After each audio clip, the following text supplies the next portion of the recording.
இந்த கூட்டத்துல ஆடு மேய்க்கிறவங்க யாராவது இருக்கீங்களா? நான் இருக்கேன். வரவேற்கிறேன். மேய்ப்பர்களுக்கு என் இதயத்துல விசேஷ இடம் இருக்கு.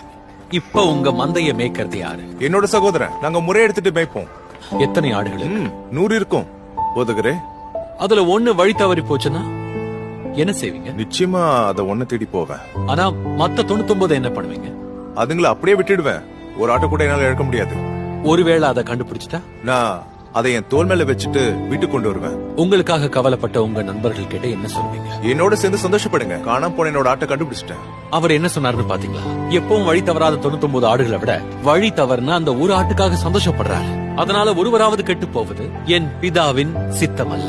அது போலவே மனம் திரும்ப அவசியமில்லாத 99 நீதிமான்களை குறித்து சந்தோஷம் உண்டாகிறத பார்க்கலாம். மனம் திரும்புகிற ஒரே பாவியின் நிமித்தம் பரலோகத்தில் மிகுந்த சந்தோஷம் உண்டாயிருக்கும் என்று உங்களுக்கு சொல்கிறேன்.